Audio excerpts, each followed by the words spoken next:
Hi and welcome to the B&B show. I'm Beth and this is Boris, and we're going to be discussing anything and everything as usual, and we hope everyone's having a great day. So we have good stories, so just listen. Okay, Boris, what's on your agenda? You want to start? Oh, okay, I'll start today. Okay. Well? What kind of books do you like to read? Oh my god, I told you, Cheryl and Kenyon. I love that supernatural, romance, love stories type of books. What kind of private thoughts do you have? All kinds of private thoughts. Alright. Why are you asking? What if my name was IRS and I was asking those questions? I would say it's none of your business. Why do they want to know my business? What's the matter what I read or what I think? It's my right. Well, this is a big scandal right now. Everybody's talking about IRS questioning conservative groups about their memberships and who is a member, who are the students, who they teach. Wow. It's out of control? I would say so. I mean, what is this? I mean, I thought we lived in a free country, so I mean... No, that's what they told us in Soviet Union, and that's what they telling people in North Korea as well, that you live in a free country, you're so lucky. And that's what we hear now. So it's lucky, right? That we have to tell people what we're reading, what we're doing. Next we're going to have to say if we made one or two in the toilet bowl. Did you make pee-pee? Did you do number two? You have to send in a sample. You know, this is insane. Talk about Big Brother watching you. Seriously, the book. Oh my God. 1984. Big Brother is coming. It's here. It's here. It's here. It's here. Fiji, everybody. It's a big Truman Show. We're living a Truman Show where we are being watched, cameras, our emails are being read, our voice messages, our phone calls, everything is being monitored. Fiji. Fiji. We have to move to Fiji. I don't want to move to Fiji. Truman went to Fiji. Is it a Jim Carrey character? Yeah. I'm not going to Fiji. Alright. I'll stay here. What do I... Okay. Next story. Alright, I'm going to talk about a study I saw on one of the news shows last week.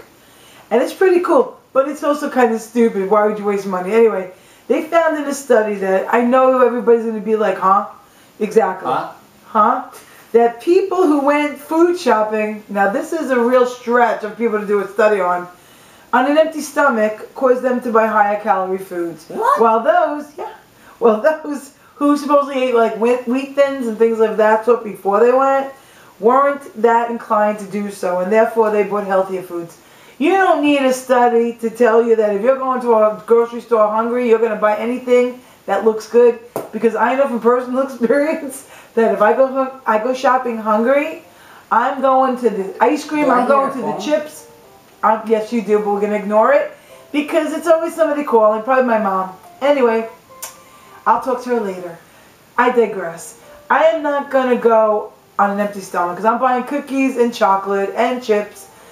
Everyone knows that. And it's not just wheat thins that you need to eat. If you eat anything before you go shopping, you're going to make better choices.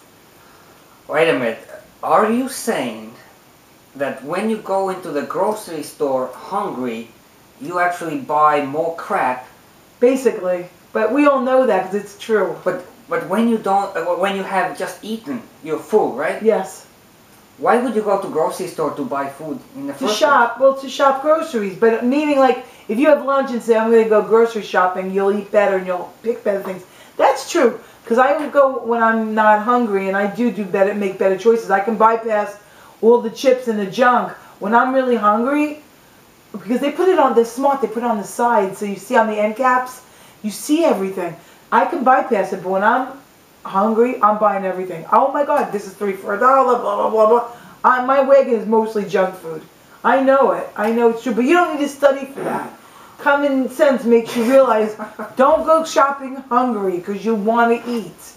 You know, my partner is the same way. She's when she's hungry, she buys all this stuff and she eats so fast that she doesn't realize she's full already, but she keeps eating. And then she's like, oh, I feel so heavy. That's a story for another time because I do the same thing, so now I know why I like his wife. I'm telling you. We have similar issues going on. That's for another show. But I also have another story, and this is really interesting. It's really about discrimination. There's a whole big thing about this really famous clothing line and store, Abercrombie and Finch. They're discriminating against the larger population. Basically, they're not having size large in the store. They feel that they don't have to, and I feel it's discrimination. I mean, they're saying that they know who the cool people are. So what are you saying? I'm not cool because I'm full-figured? You know what I say to you, Abercrombie and Finch? I don't want you stupid clothes. I think you should get the stick up out of your butts because you know better than anybody else. And the CEO looks like he could use a few pounds off of him. I've seen him. And he isn't good looking. So maybe you should just get good looking people who wear the clothes. Not just people you think are thin, but good looking. It's really discrimination. Oh, wait. It is discrimination. What about Coke? Do you know that Coke is actively fighting diabetes now? How are they doing that? They are promoting healthy lifestyles for children. Okay. McDonald's is fighting obesity. How are they doing that? They want to eat Mac salad. McSalads.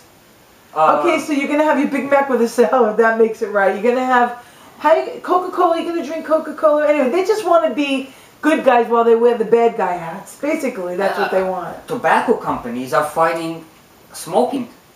But they're selling cigarettes. The beer companies are fighting alcoholism, and you can see my progress over here.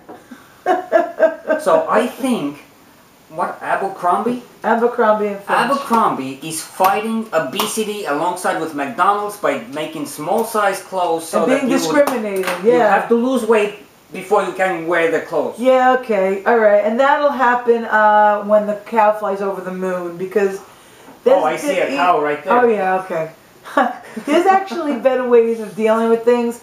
You know, listen, it isn't Coca-Cola, it isn't McDonald's that's causing people to be heavy. It's the lifestyle we have today. It's easier to go grab a hamburger and have a soda than it is to, you know, make a healthy dinner. It's hard. I'm not saying that we should allow it, but kids are inside playing on computers now. They're not outside playing anymore because we've got pedophiles ready to steal them. So they're like, you're afraid, and parents work now. So it's harder. Back in the day, kids were outside running and playing, and there was soda, there was junk food, and nobody was heavy. Butter. So there was butter, so nobody was heavy. That's another thing. Yeah, we're going to segue into this story, the butter story. Go ahead. Oh, the butter story. Not the stuff you put on when you're getting kinky. We're talking eating butter. New York City school banned the butter, but I want to talk about alcoholism. But I want to talk later about the butter. Who bans butter? Butter is made from cream and milk and salt, period. I used to use margarine until I read the label. Okay, 3 ingredients for butter. Back in the day, 50 years ago, people ate butter and were fine. People ate meat. People ate everything. Something's wrong when they're claiming everything's bad for you that's really good for you. Eggs. Now they say eggs are good for you. Before they were bad for you. Butter is fine. It's fine. They just want people, I think they just want to give the population. So they want you to eat, they really do. They do, of course. And so they want you to drink soda, they want you to eat like margarine, they want you to drop dead. I mean, they do. People, I'm going to advocate for, I'm going to fight alcoholism over here. So you see the Corona bottle here? Corona, just remember that name, Corona. Now his partner really can't watch this segment. Don't drink. Don't drink.